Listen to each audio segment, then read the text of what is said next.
Paapa Versa Essilfie jamming Friday Culture Day. Let's put it together for them. Woo!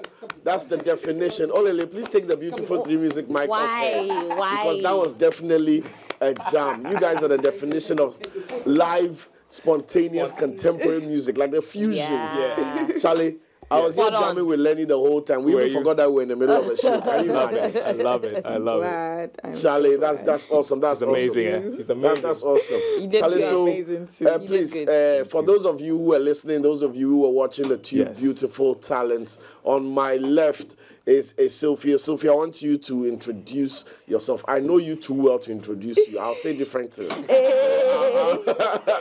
I have to leave it to you. The floor is yours, sweetheart. Okay, so my name is Mami Essilfie, and I am a singer-songwriter. I do not restrict myself to genres, but I do add like a soulful pop to anything I do. So that is basically me. Mami Essilfie, music, creative, soulful pop at heart. Nice summary. Charlie, bro, go for it. My name is Paapa Versa. I'm a singer-songwriter, a producer, instrumentalist, rapper at times. And sometimes I podcast too. So anyway, I do a bunch of different things, but I like to bring everything. I like to bring some soul into everything that I do. And that's it. So a creative, creative chameleon. Yes. Depending on where you put him, color will change. That's beautiful. Right. I've known you two for a while, right? Long time before you left us. Yeah. to the man on here. Welcome back officially. Thank you. Thank you. Starting out, it's just beautiful to see that young talents. And I'm saying this because I'm a grandfather now. young talents are able to find their own space and own that, because in this world where everybody's trying to belong, it's a journey to say this is who I am and this is the path I am going to take. So kudos on that. Now I just want you to walk us through the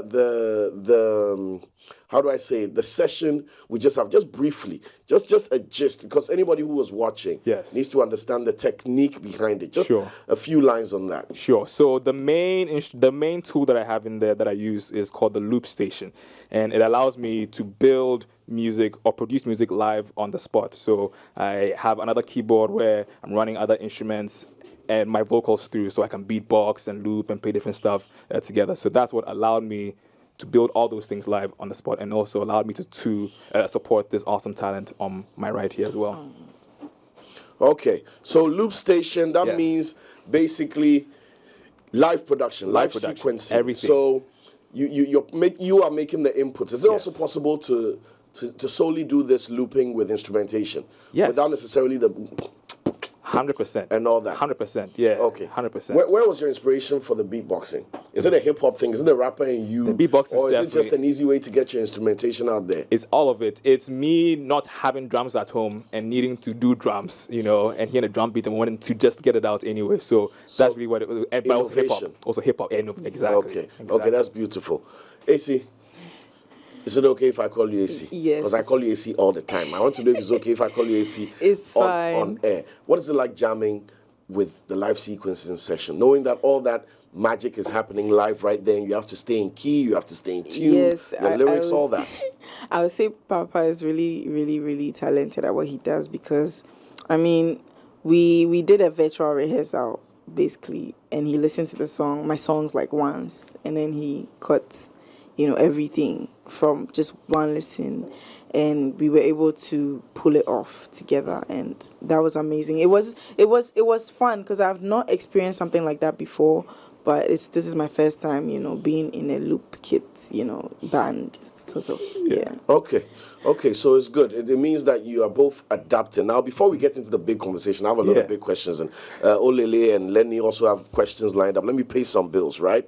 So, Woodin Ghana is saying, the Slay Ghana promo is here. Enjoy the rich Ghanaian culture through amazing Woodin fabrics, ready-to-wear outfits, fashion accessories as we celebrate Ghana. Visit Woodin retail shops and partner shops nationwide and receive an instant gift on your purchase. Now, terms and conditions apply. This offer ends on 7th April 2023. Woodin Shop's locations are Crown Mall, ANC Mall, Junction Mall, Osu Oxford Street, High Street Car Park Building, Legon City Mall, H&M Mall. In Kumasi, Woodin Shops are found in the Kumasi City Mall, SG Mall, Unicorn House, in Cape Coast, Pat Building near Kingsway, in Takoradi near Markets, Circle in Koforidua, in Antarctic Plaza, and the Pat Building in Sunyani. Now, Pepsodent also has some great information out there for us. Every time we eat food and sugar, things are trapped between our teeth, leading to tooth decay, gum disease, and in some cases, foul breath. Brushing your teeth every morning and night with Pepsodent Cavity Fighter gives you the strength to protect your teeth 10 times over and make them 10 times stronger.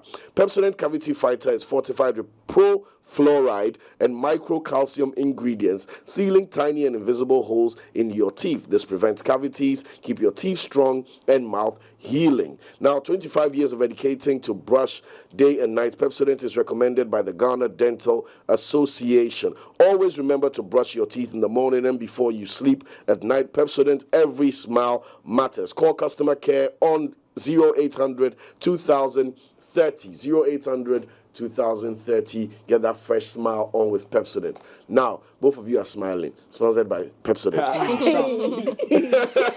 I'll talk to my lawyer. Charlie, so Paapa Versa. That's When right. I knew you were Paapa. Yes. Now, everybody knows Paapa Versa. That's right. Please, don't let me ask.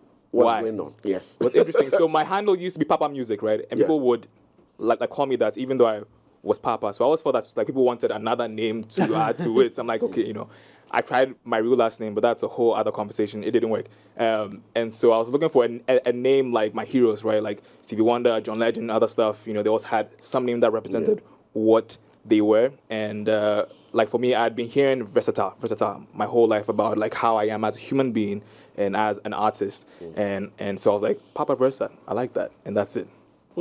Okay, just a name. Just a name. Okay. But it means a lot. It means a lot means a lot. intrinsically. Okay. Exactly. That's beautiful to know. Olele, Lenny, any questions for them in the run-up? I mean, this is to the two of them. I hear you too when you say, especially Essilfie, when she said that, she doesn't box herself with the genre. Yeah. Now, I saw Paapa nod and agree with her, right? Now, this is the time where people want to be identified with some particular genres. It's okay if you don't want to be. I mean, you're very talented, and that is what is important, right? It's the time as well that people are identified as alternative. How are you able to thrive without having to box yourself and also, build that mental fortitude to keep pushing in the industry?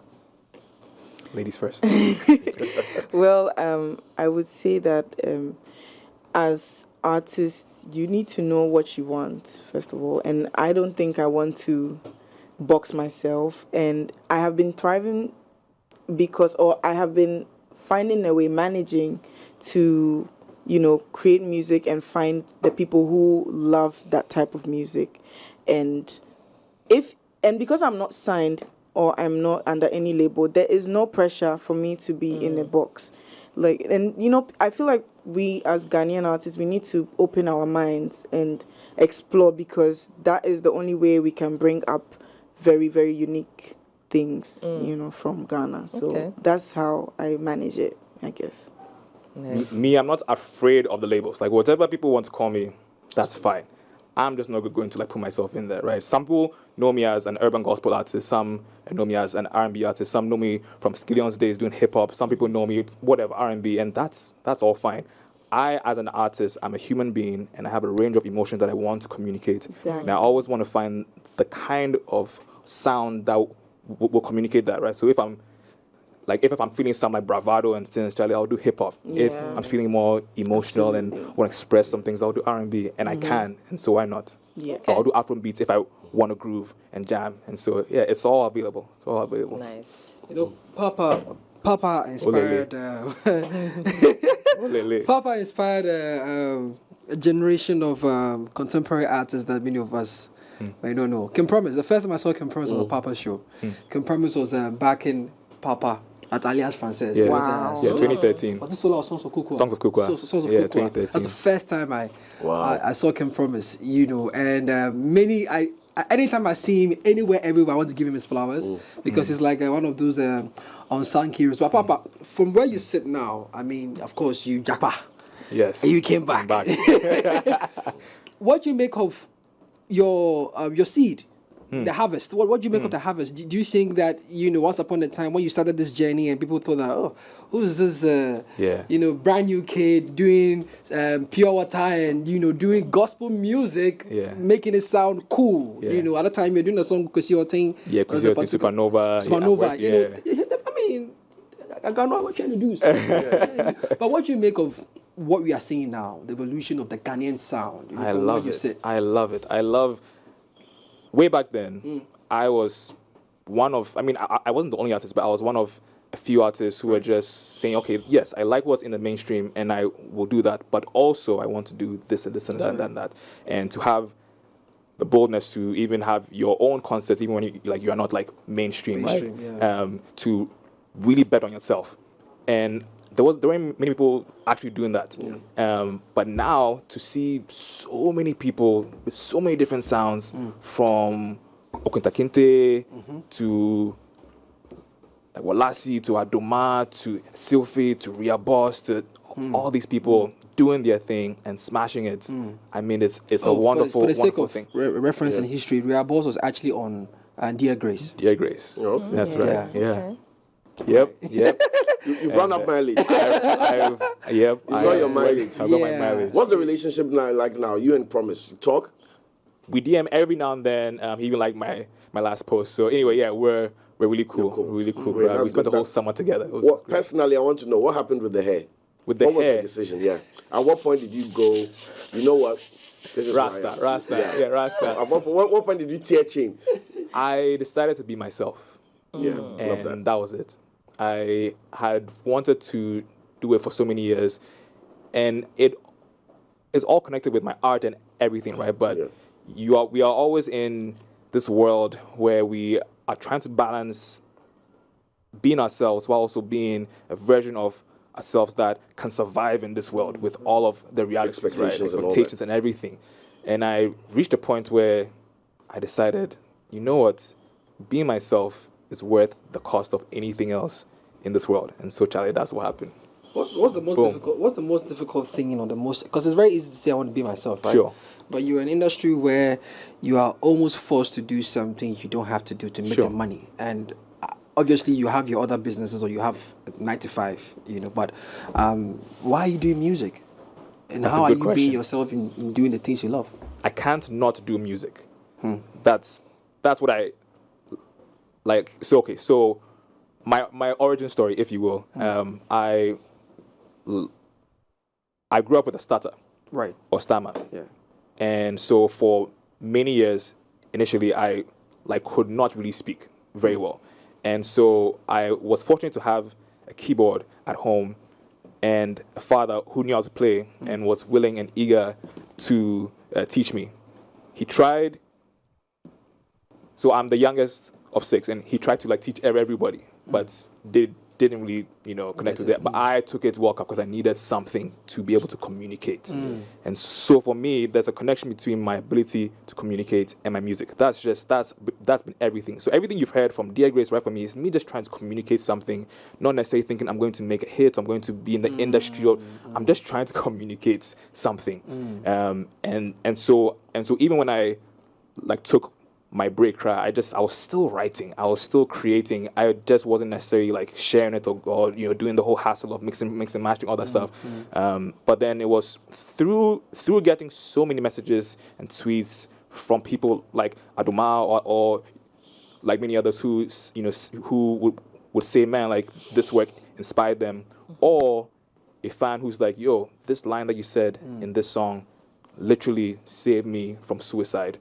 When you get something like that, you realize, okay, yes, it's the communication. power of music. It's for me, but I need to keep sharing this because somebody else might connect with it. And so that's why I'm doing it more publicly. But even if I wasn't here, I'll still be doing it. Absolutely. I want to know if there's a plan to recoup your investment in this? Because as much as it's a channel for you to express yourself and be yourself and your creativity, letting it out there and all that, 100%. There's resources going in. You have your loop station, you have your keyboard, there's transportation, there's branding, there's money going out. Yes. So what's the plan? As much as maybe you are not looking for, public buy-in necessarily. Right. And you want to be in your niche and you want to celebrate those who celebrate you. Yeah. Is there a conscious plan to recoup at least a significant percentage of what you're putting in? Yes, there is. And it's a long game plan, right? So to add some more context, so while I was away, I ended up getting my bachelor's in economics and my master's in finance. So I've spent a lot of time thinking about money and resources and everything, and then also how it connects to the creative economy. And with the new shifts in technology and the macroeconomic landscape and the exposure to the world, right? There's a ton of more opportunity than there was years ago. But you need, like any small business, you need to know, okay, this is at least a 3-5 year thing of knowing that you might have some losses year 1 and year 2, but with executing a game plan, which I do have, by year 3 or 5, you might be seeing some returns. But even larger than that, my long game is to be in this thing for as long as possible. And that doesn't necessarily mean being an artist all the time, right? I look up to Rick Rubin and Pharrell, Ryan Tedder, so many names who many people may not even know, but people in the game know, right? They are helping just the ecosystem. And so that's really my commitment, is to the ecosystem. So I was excited to be able to back her, right? And to now work with other artists on their craft. That to me is my long game as well. But also I'm an artist with my own story to tell as well. So while I have the attention and you're listening, sure. Might as well. But there'll come a time where, Charlie, that's not the case, right? So anyway, so that's kind of my long game. Okay. Is he? You feel the same way. What's your commitment to the music then? For me, it's more like inclusivity.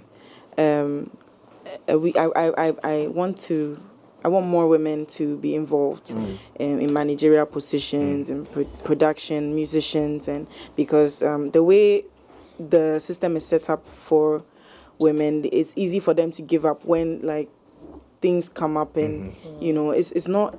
I don't know. There's not much equity in how even when you see how. Female musicians, when you see how the male musicians compared to the female musicians are treated, it's like they hail the men way more, and women are not, supported in the way that they should be.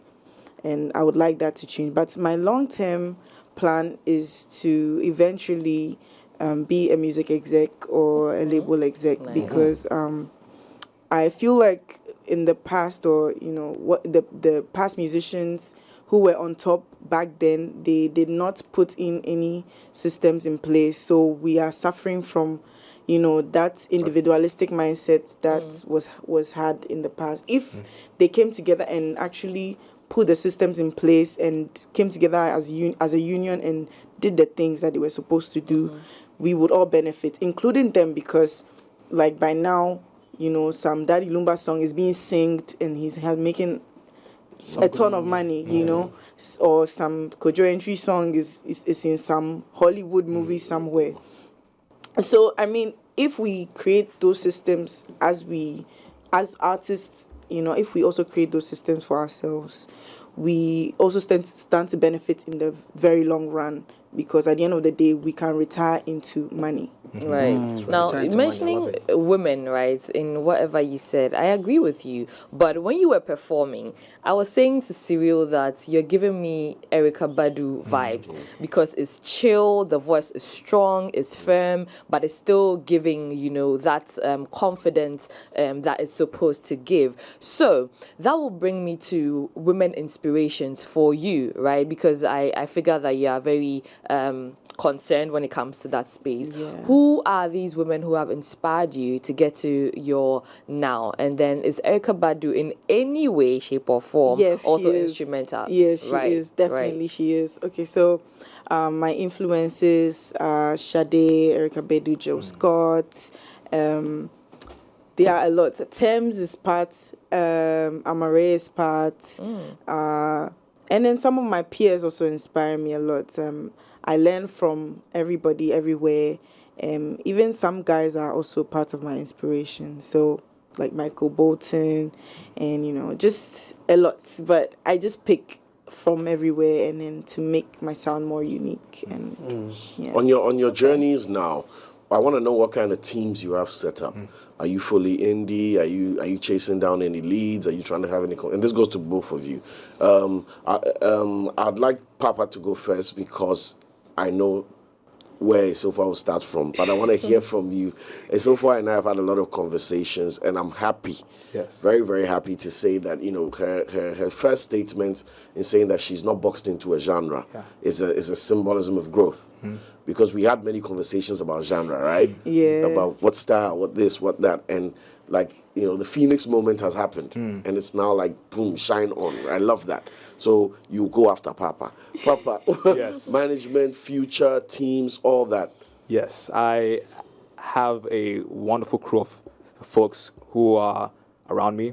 I have JSO, my big brother and mentor and manager of sorts, but not officially. Yeah. My big brother and mentor. On the lookout. On the lookout. And we have a relationship, and we are also building a sort of label services structure, right, where it's not a label where we will sign somebody, right, but we would work with indie artists with a budget to help them with the PR, mix and mastering, anything that's in the value chain of from idea to song, right, and to interview or show or whatever. And so as we are building that, I'm sort of one of the pilots of that. And so, we are building a team, and it's really solid. You want to fly the plane yourself first and see if it takes off. Exactly.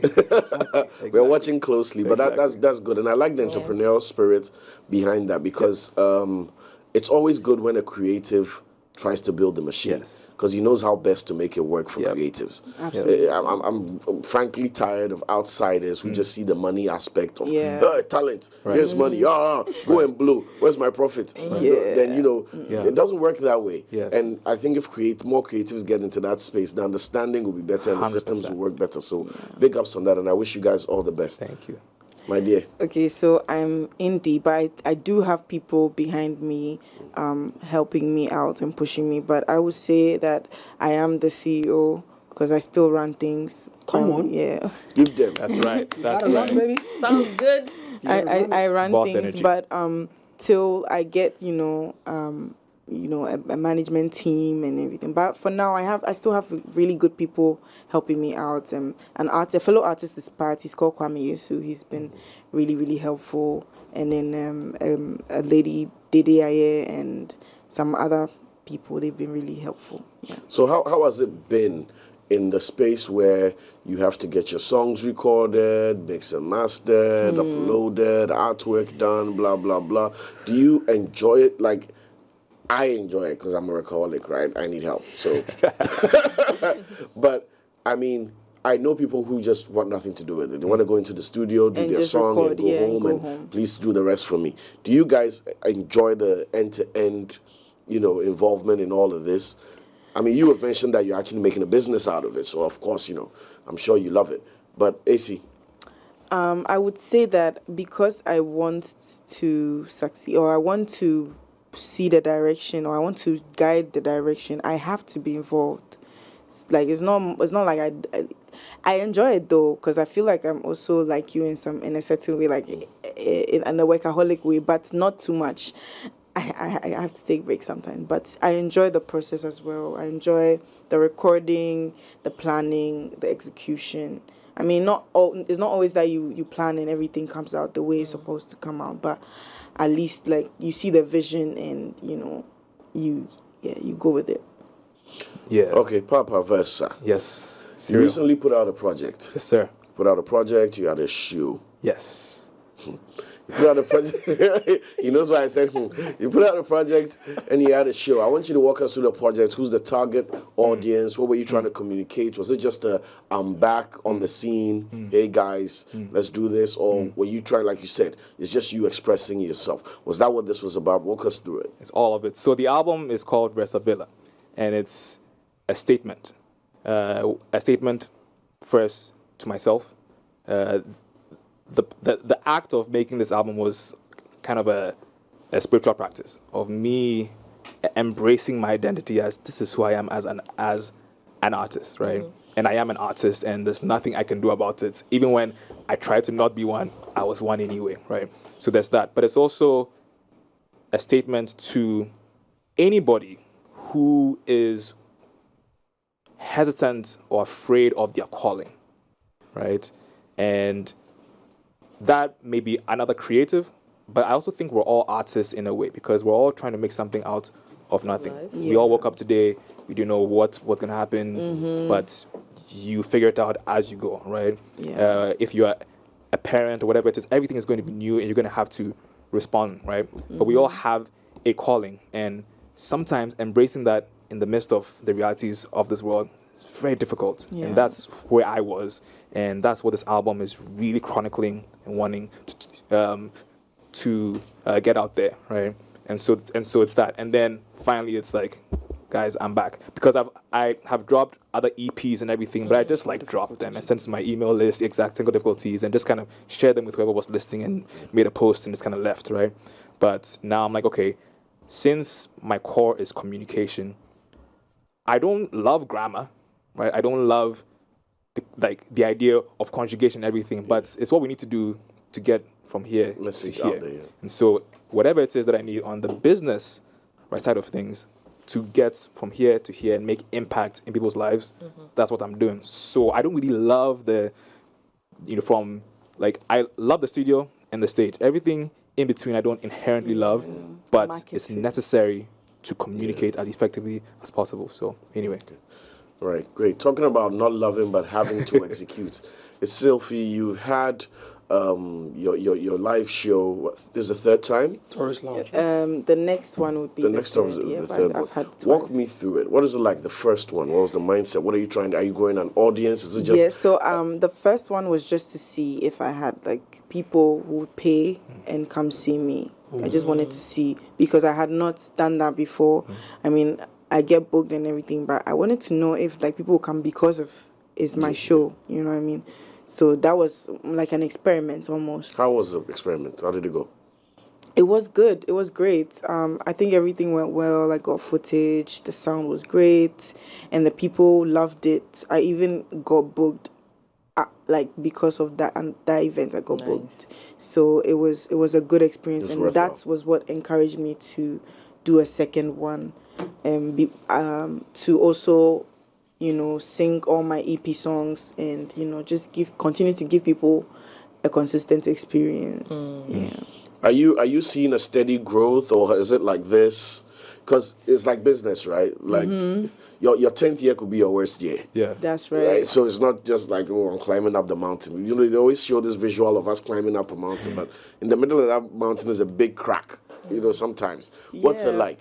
So I feel like when I started music, I had a lot more listeners, or that's not like a lot more listeners, but a lot more clout on social media.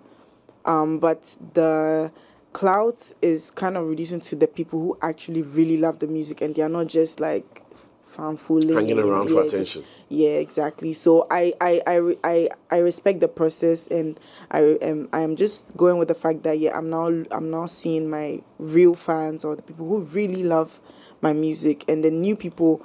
It's not just about your friends. No, it's about your audience. It's those who really, really like your music. So how does that feel, losing clout and gaining organic love? That's that, because artistry is about attention, right? Imagine performing and it's a crowd of 100 people and 3 people are clapping. As much as there's 100 people there, it still feels bad that only 3 are clapping. So when you're losing clout, because you're honing into who you are more. Yes. And along the line, you're realizing you're only now being followed by people who really love who you are. It's good to know, but does it also feel a bit weird? I mean, it felt weird at first, and then I really sat down to think about it. Like, do you want people who are just come to make noise and they will not buy your tickets, they will not repost your tweets, they don't do anything, or you want people who are actually going to follow you, like follow the music, follow the lifestyle, buy merch and all of that. So I need that will lead me into support, right, in the industry. I mean, across board, let's look at the fans, fellow musicians, just the public, people who are very concerned with music. There's a difference between just listeners and consumers. Yes, music absolutely. Consumers can actually listen to anything and everything, right? Some listeners will just pick and choose the genres and the people they love. How has the support been through and through for both of you? I'll say for me, I have some really diehard fans, and they've been riding with me for over a decade now. And they were the ones at the album launch, which I failed to invite you all, so I apologize for that. I apologize. Okay, now I know why. He already gave me. Now you know why. I already gave it to him. Publicly apologizing. Only I invited you more, so I don't know. And he didn't say That's a why word. he's quiet. And he sat here and didn't say a word. That's why he's quiet. Want to get it out there. But no. So I mean, like any business has to think about the marketing funnel, right? So from your prospects, right, which is anyone in the universe, right, to your leads, right? So like somebody who may have heard of your name or seen you, but they don't really know you. And then you have your listeners, people who have heard your work, they're in there, all that stuff, but they're not necessarily ready to buy tickets to your show. And then you have your fans, right, which is they will come to your show. And I've been very fortunate since I think maybe about a year and a half into doing music actively way back when, I had people who would pay for a ticket. And I think it goes to show that when you make music that's very authentic and very human, you will find your people, and you need to keep doing the work to reach more prospects and more leads and everything and convert them. So anyway, yeah, so me, I have some diehard supporters, and they keep me going, and they give me so much vim. Solid. And that's amazing. Olele. Do you want to answer that? Oh yeah. So for me, performing live or performing in places physically has helped me very much get authentic fans who just love you for you. I mean, it's not just social media, you post this picture and clout and no, they've heard you and they love. So I mean, and some of the things that happen is when I walk to some places, people come up to me and say oh yeah, I've seen your performance, or I saw you perform here, and then are you Essilfie? And that has been beautiful, a beautiful experience.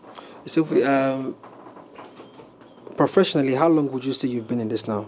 Professionally, I would say it's almost 5 years, or it's 5 years. Okay. Yeah. Now within those 5 years, personally, having tracked your progress, I know you've been involved in all sorts of music master classes, residences, that. You are literally everywhere. Talk to us about the importance of doing these things at a very early stage. It's important as an artist or a musician, or even a music enthusiast, to educate yourself about the industry, because I mean, 4 years ago, I don't know, I wouldn't have known anything. All I know is that, I like singing, and I like creating, and I just want to make music. But there's so much that goes into it. And if you don't know, you're doing yourself a very big disservice. So I feel like as creatives, we need to go into workshops and learn, because that is the only way that we can actually make an impact, globally as Ghanaian musicians. Do you think you found your voice?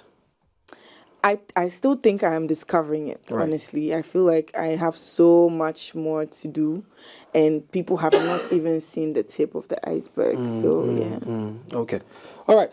Paapa, As for you, Olele. me and you, dear, back daughters. Ole used to rap. Ole used to rap. You guys don't know. He's told us a couple of times. I have some videos.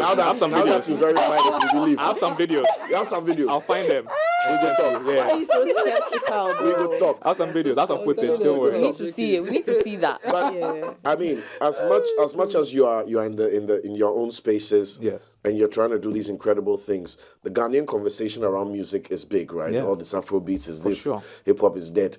It's high life. it's sad, It's not though. high life. High life, hip life. What? Yeah. Oh, Hip yeah. life, all this. What do you think? I want your commentary on that. And does any of that get to you, or are you guys in your bubble? You know, does any of that get to you, or do you have any opinions, or do you see a future for Ghana music, or are we getting sidetracked with our fighting again? Because we've lost a lot.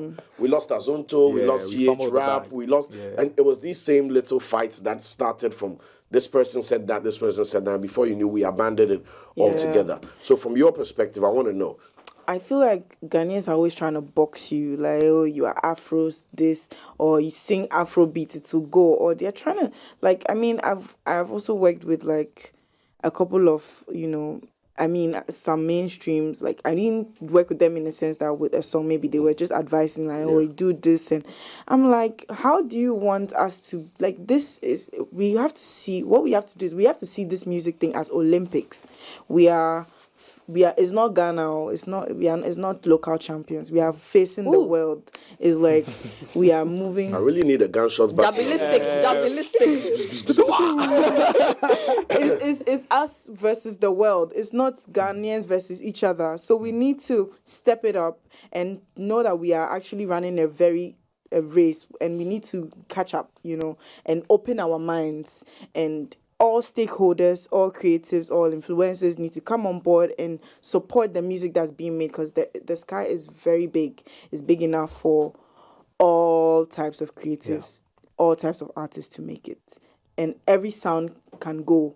Maybe somebody may not like, you know, tribal music, maybe from Kinaisu or something, but somebody is gonna love it. Somewhere in the world. Somewhere in the world. So we need to push every type of music, as long as it's good quality and they are doing their best. We need to push it, and hopefully they'll find their way in the ecosystem. Basically, you see, every Ghana to the world is Ghana to the world. It's not only football. It's only every Ghana to the world. I mean, I agree with you fully. I don't know if Papa wanted to chime in. There's two ways that I would think about it, right? So obviously we are in the music business, so there's the music half of it and the business half of it, and I usually would wear different hats. And so for me, the music hat, right?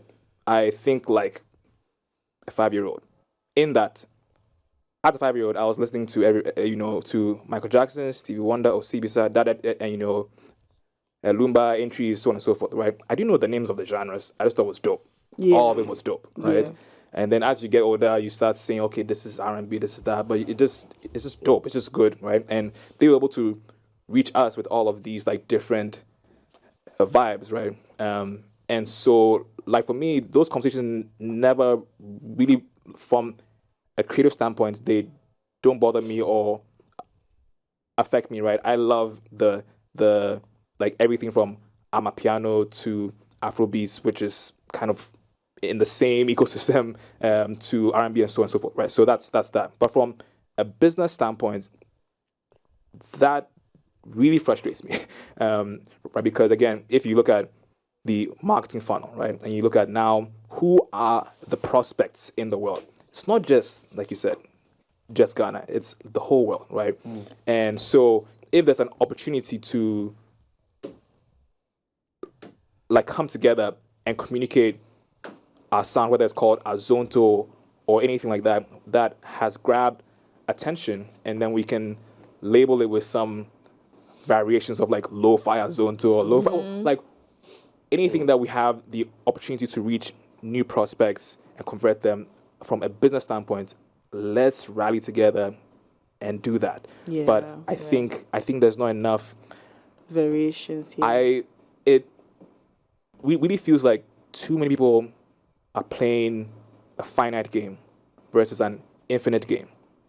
The difference in my mind is a finite game is like basketball or soccer, right? There's a winner and a loser. Time limit. only one person or like one team or camp will win and the others will lose, right? In an infinite game, it's not about winners or losers. It's whoever can, like, those who win are those who can stay in that thing for as long as possible, and there's only ahead and behind, right? Because it's endless. It's endless. It's endless. There's no end to it, right? And music, the music business is really an infinite game. Like, we can all eat if we work together. Absolutely. We should all eat. We should all eat. And so that's how I approach everything that I do. And so that's even how I'm thinking about how I work with other artists and stuff like that. There's no competition. We're all trying to play the same game. So anyway, that's how I think about it. I personally always hold the fans accountable. I say the fans move too quickly from being fans to becoming critics. And I think that's the beginning of our problems. When somebody who used to say, hey, Paapa is dope, starts saying, Paapa should. Your job is not what Paapa should do. If you're a fan of an artist, your job is to love the person's artistry and experience their expression however they see it fit to express themselves. If at a point you don't feel like you are connected anymore, you move away. That's why we say, I used to be a fan of Kanye, old Kanye. But when Kanye started doing this, I know really they feel. Cool. Yeah, different product, yeah. Don't go shouting at Kanye, that do this, do that, or else you never go blow. And I think that's something that we fail to communicate, especially as artists. We don't tell the fans the impact and the power they have when it comes to this. Latching off that, do you think your fans, like you said, you've got your niche fans, you've got your people who love you, hardcore and all that. Do you think these people realize it, or they just have a love for you that makes them not want to control you? The people you are losing, your clout people you are losing, are they the critics in the making that are falling off? Or do you still get those critics coming at you that, oh, I really like the song, but... Definitely, you can't control fans. So the truth is that even though the fans are this and that, you can't control what they say or what they do. Some people will like you. There are so many reasons why people would like you and want to follow you. Someone would like Paapa because he's a Christian and he's doing music. My man that. Yeah, my man that. So if he switches completely to maybe secular, they'll fall off. Like, you get it. And someone will like me maybe because I wear boots. So that's my type of fashion. Or some people will like others for their personality, and some people like you solely because of the music.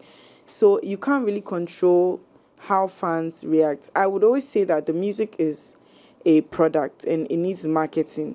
You can forget these people and just market aggressively. They will keep quiet at the end of the day, because if it's big now. If people are talking about the song, it's everywhere. All they can do is talk.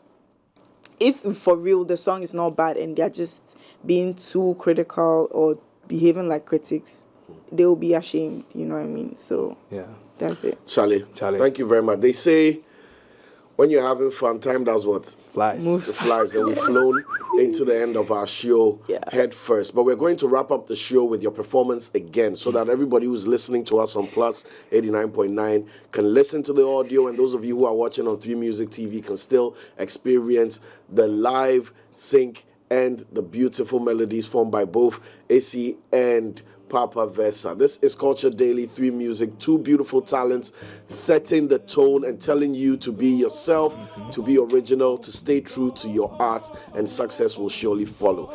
Lady and gentlemen, it's been a very big honor having you here. Olele, Salvador, and Lenny Lomote. Any words for our people before we sign out? Oh, they should just keep at it. I mean, I love the energy. I love that you're thriving in your purpose, in your passion, finding your space, and then acing it as well. That's a really good thing to do. So, we'd love to see more from you. So, give it to us back to back. Charlie, back to back.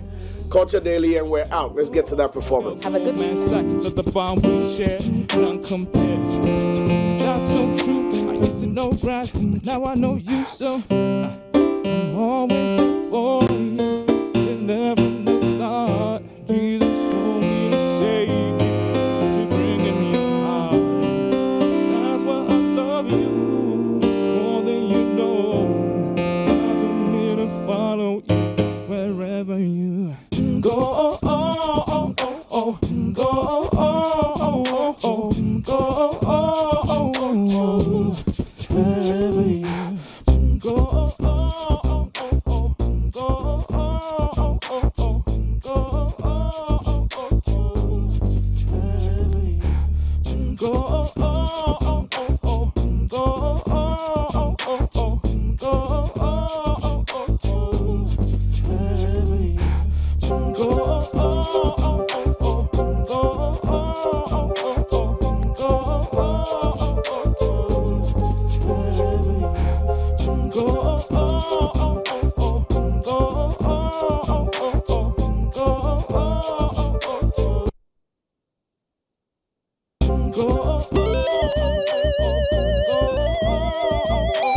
that was Fake Love, and this is my very first time performing it on TV, and that's my next single. The next song is called Aben Waha, and Paapa is going to help me perform it.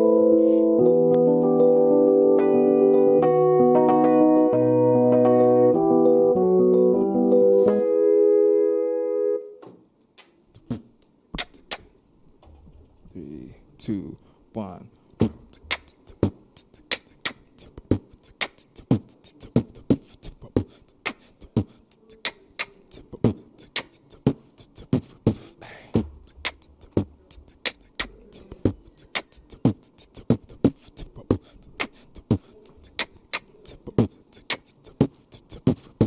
Run over to me on a tree. Ooh, I've been with her, us only nobody. Got me all over your body. Promise me you won't tell nobody. I've been with her, us only nobody. Got me all over your body. Oh, you won't tell nobody. Tell nobody.